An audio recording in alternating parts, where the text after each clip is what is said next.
bonjour. Pouvez-vous vous présenter, s'il vous plaît? Alors, bonjour également, je suis Benjamin Réchaud-Méchin. Je suis actuellement intervenant dans un organisme de formation au niveau des nouvelles technologies, de tout ce qui est lié au numérique. Après un parcours assez atypique, c'est-à-dire un parcours d'études de droit au départ, qui devait me conduire vers le métier de commissaire-priseur, un passage sur le marché de l'art pendant 14 ans en Angleterre, et ensuite une carrière de formation professionnelle pour adultes. Et me voici donc devant vous à aborder le domaine de la révolution numérique. Quelles sont les raisons qui vous ont poussé à vous intéresser à l'univers du numérique? Alors, ce qui m'a intéressé particulièrement dans la révolution numérique, c'est la rupture majeure dans l'histoire de l'homme. C'est une rupture majeure, effectivement, parce qu'elle a apporté des pratiques nouvelles, des pensées nouvelles.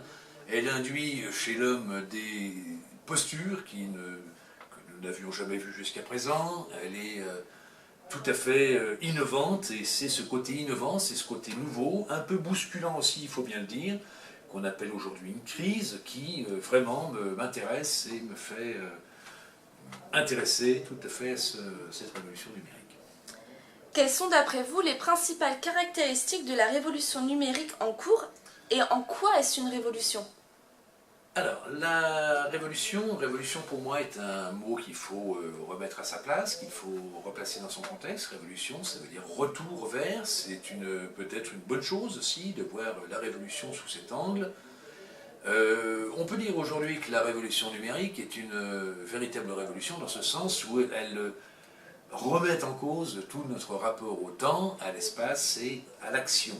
Alors on va ainsi pouvoir dire que cette fameuse règle des 3 unités qui a été définie maintenant il y a fort longtemps, depuis 1654 par Boileau, c'est pas récent du tout, aujourd'hui nous contraint, nous gêne parce que nous étions habitués traditionnellement à vivre dans un monde où nous étions dans un même lieu, en même temps et sur une seule et même fonction. Voilà comment le monde fonctionnait jusqu'à présent, comment il fonctionne d'une certaine manière encore, dans certains secteurs, pourrait-on dire, mais la révolution numérique, donc, casse cette règle des 3 unités. Ça veut dire qu'elle rompt cette règle, elle place l'homme aujourd'hui devant une situation, elle le met dans une situation plutôt, ce serait plus exact de parler ainsi, elle le met dans une situation difficile parce que il n'est plus dans cette linéarité, c'est ce mode linéaire dans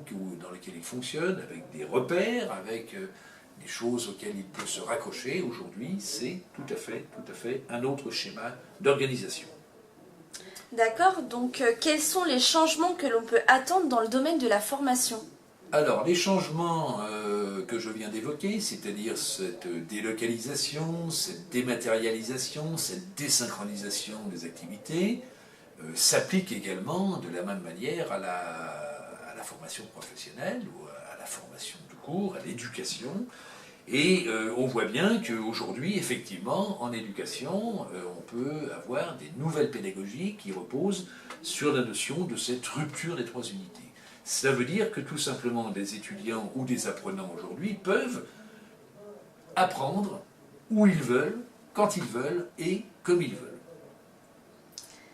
D'accord, donc par rapport à toutes ces informations, si vous aviez un ou plusieurs messages à faire passer aux étudiants, lequel serait-il?